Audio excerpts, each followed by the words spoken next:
ज्ञान जल से पावन नहीं बनते, लेकिन याद से ही पावन बनते। लेकिन स्थूल में कोई गंध को प्रक्षालन करने के लिए जल चाहिए न पावन। यहाँ याद से ही पावन बनते हैं ऐसा कहा है, लेकिन याद की आधार भी ज्ञान है। जितना जितना ज्ञान होता है उतना उतना याद की तीव्रता होती है। तब उसको अलग करने की क्या दरकार है? इसको ज्ञान से ही नहीं पावन बनती है, याद से ही पावन बनती है। ज्ञान साधन है, जीवनाधार साध्य नहीं है। लेकिन याद जो है वो हमारा साध्य है। जितना जितना ज्ञान की गहराई होगी, ज्ञान की गहराई के आधार पर ही, जानकारी के आधार पर ही, बाप की पहचान होने के कारण गहराई से याद आवेगी। और याद जितनी गहरी होगी, आत्मा उतनी ही बाप में समाएगी। जो बाप, वो बच्चों की स्टेज हो जाएगी। बच्चे बाप समान बने, इसके लिए याद की यात्रा ही मुख्य है। याद है भोजन और ज्ञान है पानी। भोजन खाने से शक्ति आती है, पानी पीने से शक्ति नहीं आती है। पानी भोजन को पचाता है लेकिन शक्ति नहीं देता है। शक्ति लाना है तो भोजन खाना है।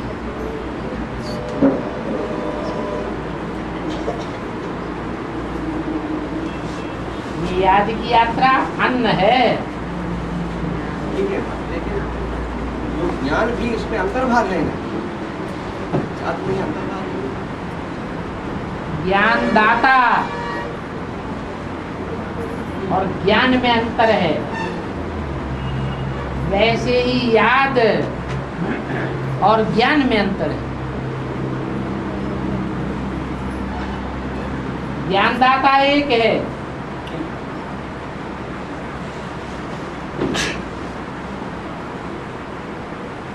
लेकिन याद करने वाले अनेक हैं। जो अनेक याद करने वाले हैं, वो ज्ञान को धारण करने वाले भी अनेक हैं। जो ज्ञान को धारण करने वाले हैं वो नंबरवार हैं। नंबरवार ज्ञान धारण करने के आधार पर याद भी नंबरवार हो जाता है। इसलिए एक बाप और एक ही बच्चा निकलता है बाप समान, जो 100% ज्ञान को धारण करता है।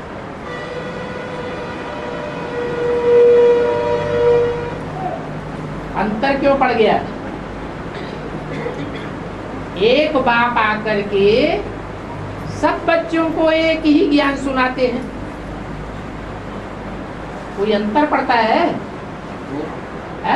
नहीं पड़ता है, नहीं पड़ता है, अंतर नहीं पड़ता है। अंतर नहीं पड़ता है। सबको ज्ञान एक ही ज्ञान सुनाते हैं। हाँ, फिर अंतर पड़ता है कि नहीं? धारणा करने में अंतर पड़ता है। अंतर पड़ जाता है। क्यों अंतर पड़ गया है? अंतर इसलिए पड़ गया कि हर आत्मा में अपना अपना पार्ट भरा हुआ है। एक जैसा पार्ट नहीं भरा हुआ है। तो हर एक में देहभान भी अपना अपना अलग अलग है, या एक ही प्रकार का देहभान भरा हुआ है? अलग अलग प्रकार का देहभान भरा हुआ है। देह को मिट्टी कहा जाता है। जैसी मिट्टी होती है वैसा पानी होता है। गंगा की मिट्टी अलग और यमुना की मिट्टी अलग, तो पानी में अंतर पड़ता है कि नहीं? मतलब ज्ञान में? हाँ, ज्ञान में, ज्ञान जल में अंतर पड़ता है या नहीं? पड़ता है। पड़ता है। तो ज्ञान जल में अंतर पड़ गया तो याद में भी अंतर पड़ जाता है। इसलिए ज्ञान और याद एक नहीं है, अलग अलग चीजें हैं। गंगा के पानी से कोई पावन नहीं बनेगा। अच्छा, गंगा की याद से पावन बन जाएगा? नहीं बनेगा। लेकिन बाप के ज्ञान से और बाप की याद से पावन बनेगा। शर्त यह है कि पावन बनेगा। क्या अंतर पड़ गया? अंतर पड़ गया देह अभिमान का। बाप में रिंचक भी देह अभिमान नहीं है, मिट्टी का लेश मात्र भी नहीं है।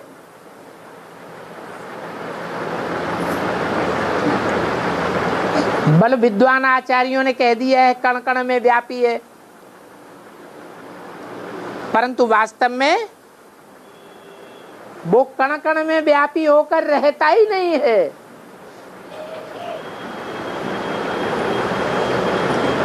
अगर है तो एक की तरफ याद होना चाहिए। इसलिए ज्ञान और योग को मिलाकर एक नहीं कर सकते। ज्ञान एक से आता है,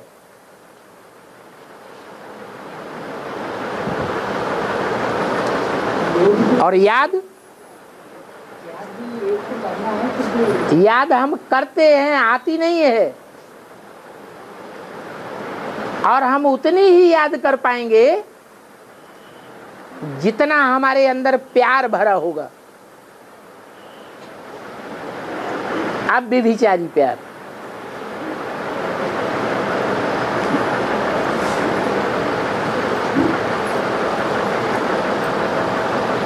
कहेंगे अब विचारी प्यार तो लक्ष्मी में होता है।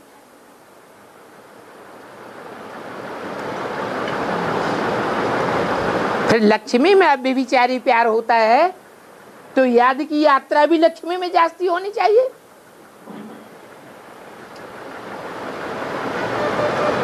वो याद की यात्रा है या नहीं है लक्ष्मी के अंदर? अभी तो ज्ञान के गर्भ में है, तो बाहर नहीं है। अभी गर्भ में भी नहीं है। हाँ, जब ज्ञान हो जाएगा, जब ज्ञान को धारण करे, तब वो जन्म जन्मांतर की प्योरिटी अर्थात सोने का पात्र उस ज्ञान को धारण करके रखेगा। मिट्टी का पात्र, देह अभिमानी पात्र, उसको तो ज्ञान फोड़ करके ही निकल जाएगा। जैसे जगदम्बा, ज्यादा ज्ञान किसको मिलता है? जगदम्बा को ज्यादा ज्ञान मिलता है आदि से लेकर अंत तक।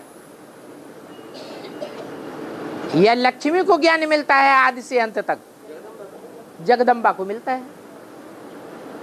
फिर किसका ज्ञान बह जाता है और किसका ज्ञान इकट्ठा रहता है? बल बाद में आती है लक्ष्मी, फिर भी इतना ज्ञान धारण करके रखती है कि ढेर की ढेर आत्माओं का कल्याण हो जाता है।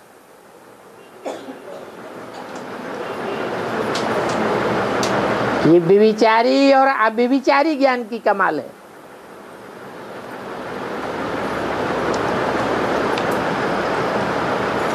और प्यूरिटी के बारे में बाबा ने कहा कि प्यूरिटी अर्थात बाप की कंपनी में रहना और बाप को कंपेनियन बनाना। फिर अभी विजय माला का तो ये हालत नहीं है ना है प्योरिटी अर्थात बाप की कंपनी में रहना और बाप को कंपेनियन बनाना बोल के अभी कमेंट में बाबा ने बताया बाप की कंपनी में रहना और बाप को कंपेनियन बनाना ही प्योरिटी है। सो पर अभी विजय माला का तो अभी तक देह की प्योरिटी बगैर मन बुद्धि की प्योरिटी नहीं है। देह की प्योरिटी भी कहाँ, वो पूर्व जन्मों की प्योरिटी है, लेकिन पूर्व जन्मों की जो प्योरिटी है उसमें शिव तो नहीं होता। और यहाँ तो शिव साकार में है। वो साकारी संग के रंग की प्योरिटी को प्राप्त करने वाली स्टेज अभी लक्ष्मी की नहीं है। हाँ, थोड़ा सा संदेश लिया हुआ है,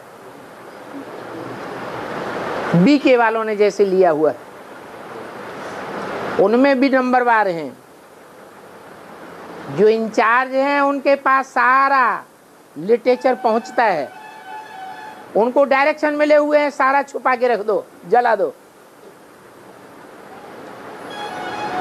बाकी दूसरों को तो भनक भी नहीं लगती। तो जिनके पास पहुंचता है, अगर थोड़ी भी श्रूड बुद्धि है तो उसको पढ़ लेते हैं, लेकिन डर लगा रहता है कि अगर इसको रखेंगे तो पकड़े जाएंगे, इसलिए जला देते हैं।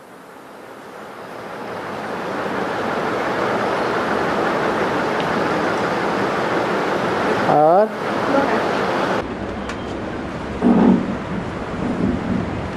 बाप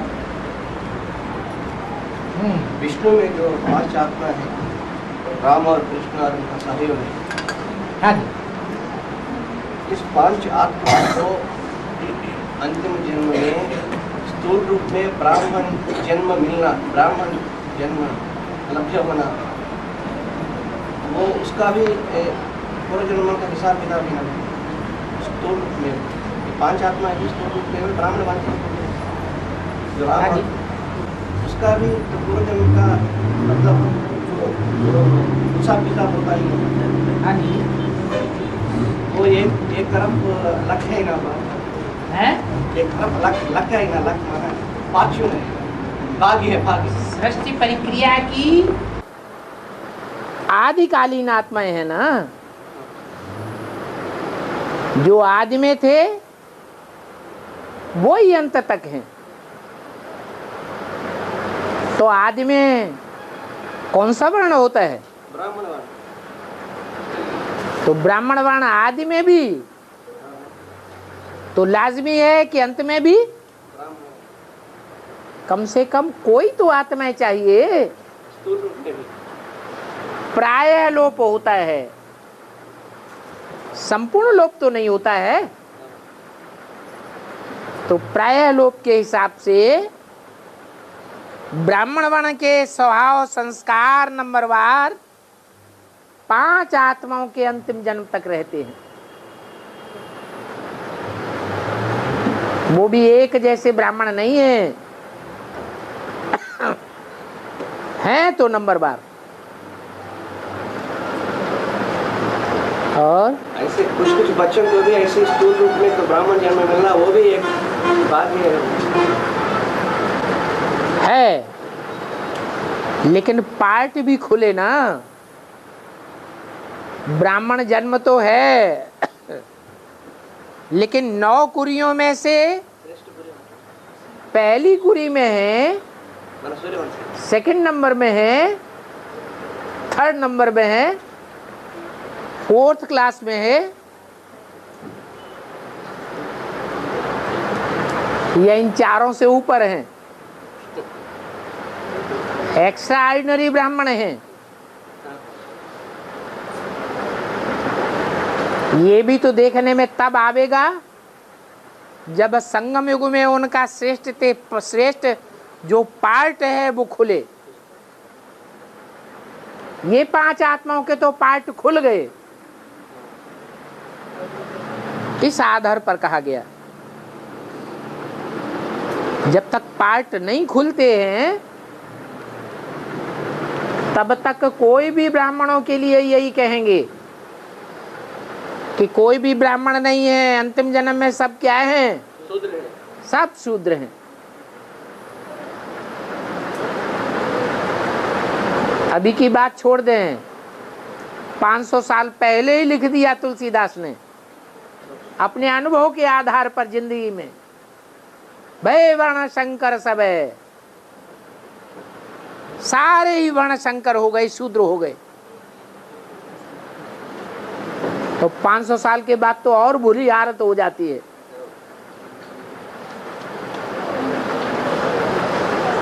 और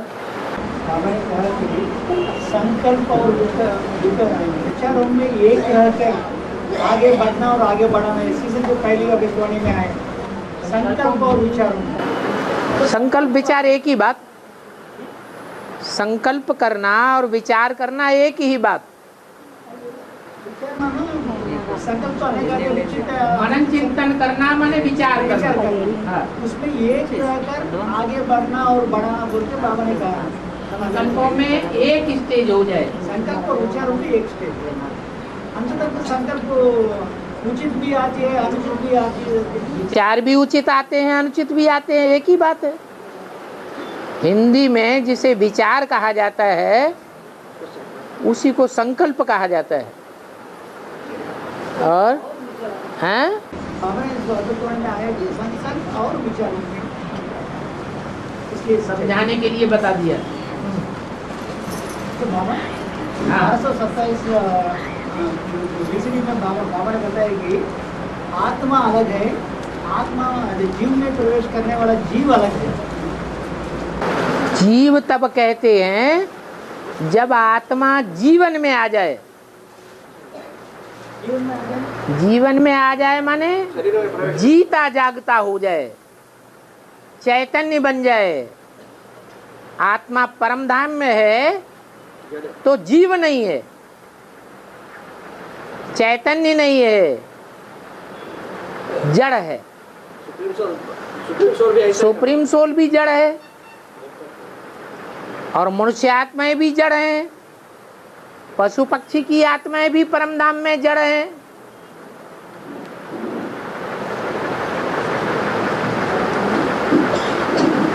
जीवन तब कहा जाए जब आत्मा 5 तत्वों का चोला धारण करे। अब वो चाहे मनुष्य आत्मा हो, चाहे पशु पक्षी हो, चाहे कीड़े मकोड़े हो या पेड़ पौधे हों।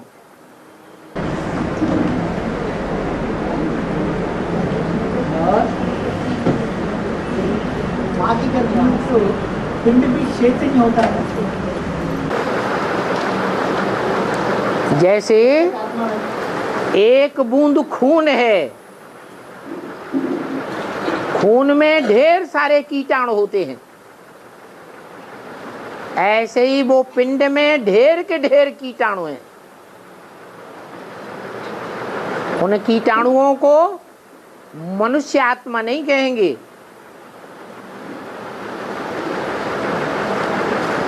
उनको कीटाणु ही कहेंगे। वो कीटाणुओं में मन बुद्धि नहीं है। जब तक आत्मा प्रवेश, मनुष्य आत्मा प्रवेश करती है तो मन बुद्धि सहित प्रवेश करती है। एक लंबे अरसे तक गर्भ के अंदर वो सूक्ष्म शरीर धारण करके रहती है, सूक्ष्म शरीर से बाहर की दुनिया में भी चली जाती है, सूक्ष्म शरीर से साक्षात्कार भी करती रहती है। जन्म लेने के बाद भी बच्चा कभी हंसता है, कभी रोता है, अपने आप ही रोता है, अपने आप ही हंसता है। वो उसके सूक्ष्म शरीर का कार्य करता है। जब तक स्थूल इंद्रियां पावरफुल न हो जाएं, तब तक सूक्ष्म शरीर पावरफुल रीति कार्य करता है।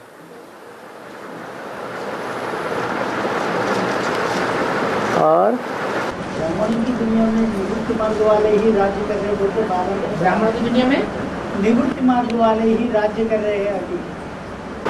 हाँ, बाहर की दुनिया में भी जो साधु सन्यासी हैं उनके पांव जाकर के बड़े बड़े मिनिस्टर पढ़ते हैं, उनकी ही आज्ञाओं को फॉलो करते हैं, तो राज्य किसका कहें? उन्हीं साधु सन्यासियों का राज्य है। ब्राह्मणों की दुनिया में भी जो साधु सन्यासी हैं उन्हीं का राज्य है। देखने के लिए कोई जगदीश भाई थोड़े ही कंट्रोल करते थे। एडमिनिस्ट्रेशन पावर जगदीश भाई के हाथों में नहीं थी। देखने के हिसाब से कहते थे कुमारिका दादी के हाथ में सारी एडमिनिस्ट्रेशन पावर थी। फिर कुमारिका दादी से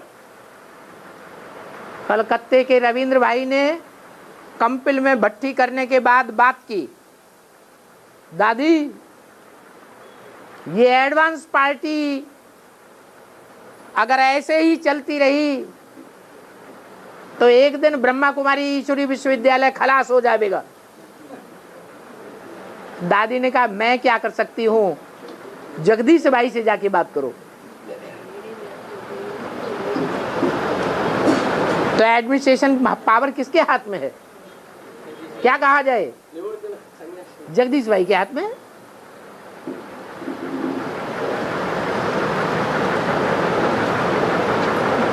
आज की दुनिया में जो भी बड़े बड़े प्रकांड विद्वान पंडित आचार्य सन्यासी हैं उनका बहुत प्रभाव है।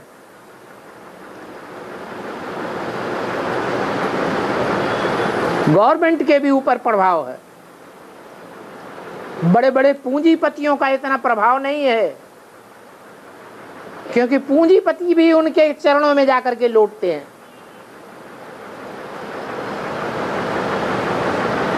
और अंतिम पेपर में सबको संशय ले आती बोल के बाबा ने कहा है। तो माया तो अंतिम पेपर में सबको संशय ले आती, बाबा ने कहा ऐसा। फिर 16,108 तक तो वो बनती रहती या बाद में संशय क्यों? 16,108 में दास दासी बनने वाले ढेर के ढेर नहीं है। जब ढेर के ढेर हैं तो उनको संशय नहीं आवेगा, उनको तो पहले संशय आवेगा। राज परिवार को पहले संशय आना चाहिए या प्रजावर की आत्माओं को पहले संशय आना चाहिए? यथा राजा तथा प्रजा।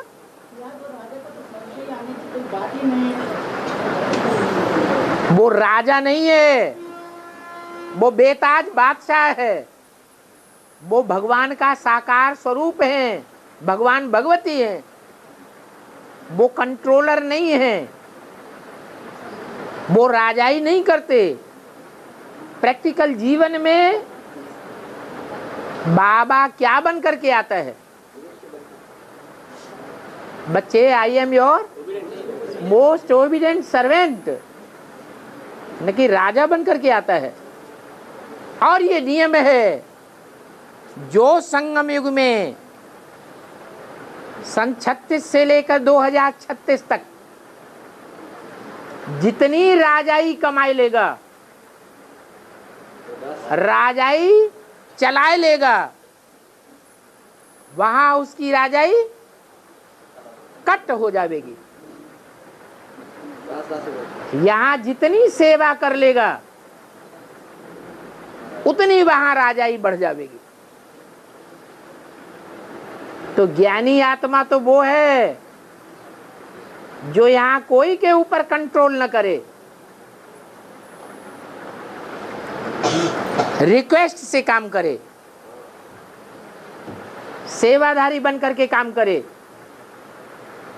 100 बार भी डायरेक्शन दिया जाए और कोई 100 बार भी डिसओबे करे तो उसके ऊपर नाराज न हो जाए। जैसे बाबा सन 36 से 70 साल से ऊपर हो गए, वही डायरेक्शन दे रहा है, बच्चे ऐसा करना है, ऐसा नहीं करना है, और बच्चे लगातार डिसओबे करते जा रहे हैं। तो बाबा को क्रोध आता है क्या? दंड देता है क्या? राजा तो क्या करता है? खुंदक में आ जाता है। अच्छा, मेरी बात भी नहीं मानेगा, सूली पे चढ़ा देते हैं। वहां तो राजाओं के सामने जाने से ही थर थर कांपते हैं, और यहां तो राजाओं का राजा बनाने वाला सामने आता है तो भी एक कान से सुन करके दूसरे कान से बात को निकाल देते हैं। एक बार नहीं, हजार हजार बार। तो राजाई का चलाने के संस्कार किसमें है? एक में है, या एक को छोड़ करके सारी माला के मणकों के अंदर राजाई चलाने के संस्कार है? एक को छोड़कर सारे, एक को छोड़ करके सारी माला के मणके, कोई भी मालाएं क्यों न हो, 8 की माला ही क्यों न हो, सब के अंदर ये संस्कार है। अच्छा, मेरी बात नहीं मानेगा? नहीं मानेगा तो देख लूंगा, अभी देखता हूं।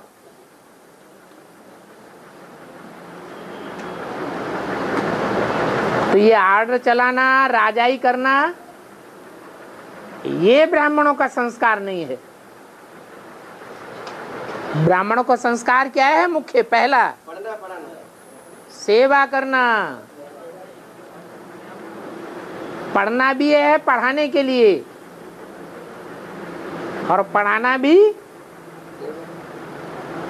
आज के टीचर्स की तरह नहीं, निरहंकारी बन करके पढ़ाना, मीठा बन करके पढ़ाना। नहीं तो देह अभिमान पूर्वक पढ़ाने से उल्टा रिजल्ट निकलता है। बजाय ज्ञान में निकलने के और ही दूर हो जाते हैं। और